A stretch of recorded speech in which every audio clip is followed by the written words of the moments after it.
The Sydney Film Festival is running a package of 4 films by one of the great directors of romantic melodramas in Hollywood in the 50s, Douglas Sirk.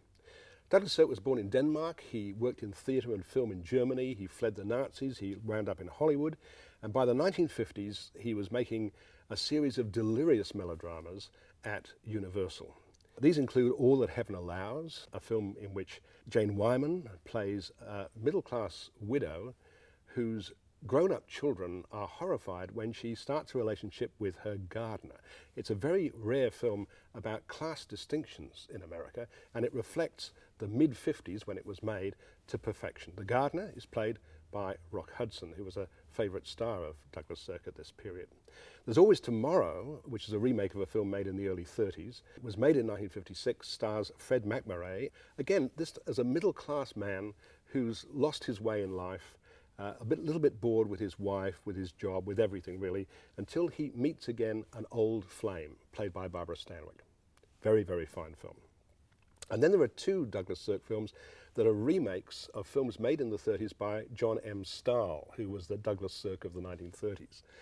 One of them is Magnificent Obsession. In this is based on a novel by Lloyd C. Douglas. And in this, Rock Hudson is a playboy who lives an irresponsible lifestyle and causes an accident which brings about the blindness of a woman, played by Jane Wyman.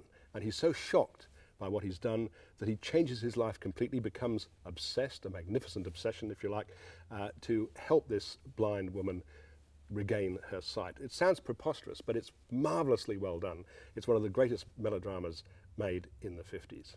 That's Magnificent Obsession. And finally, there's Imitation of Life, which was Sirk's last film, made in 1959, also a remake of a John M. Stahl film.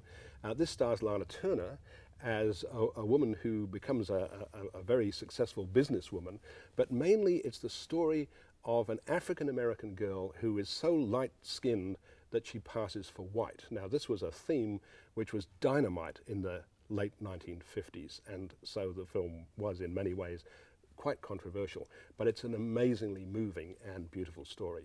So 4 great films by Douglas Sirk, well worth seeing as part of the Sydney Film Festival program.